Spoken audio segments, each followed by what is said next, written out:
On Sunday, the 94th annual Oscars took place.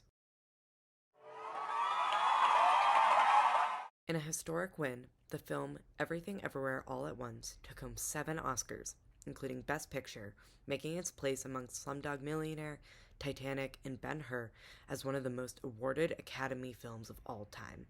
Outside the Oscars, it also broke the Screen Actors Guild Awards record and nearly grossed $108 million worldwide.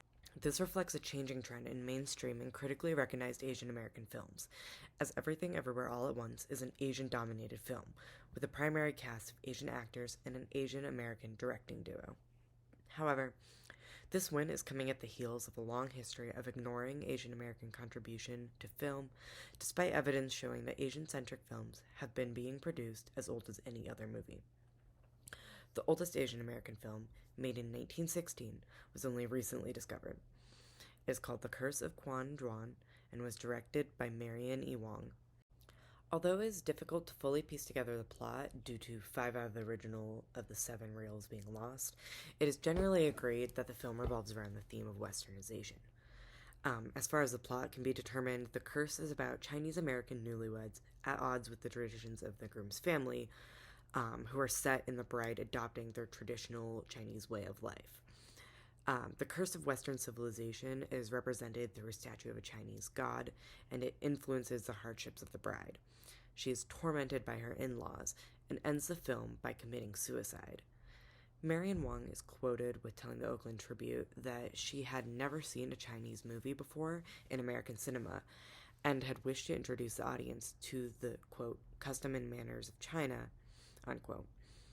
It is a portrayal of assimilation, specifically Chinese integration into American society, and this makes sense as Wong herself was a Chinese immigrant, and the cast and crew are made up of Asian American immigrants playing characters on a similar path they had embarked on.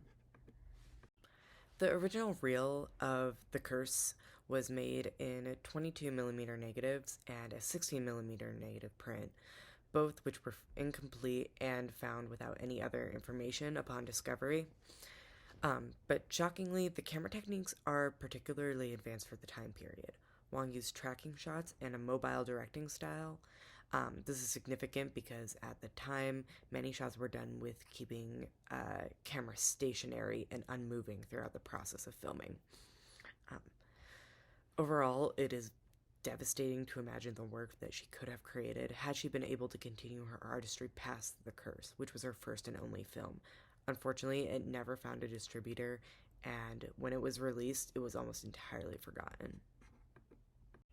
Sadly, this film was found in a basement. When it was released in 1916, it was almost entirely forgotten, as due to it never having secured a distributor or had copies made. The version found by documentary filmmaker Arthur Dong in 2005, probably the only in existence. He found it doing research for a documentary in the basement of the Chinese American Historical Society in San Francisco. And it is the earliest Asian American feature film known in existence. Also, one of the few silent feature films made by a woman. Thankfully, due to Arthur's discovery, it is now on the National Film Registry of the United States, which selects films with great importance to American movie history. So it has secured its place as an important part of history. Overall, there is a crucial need for diverse stories written, produced, and performed by Asian Americans.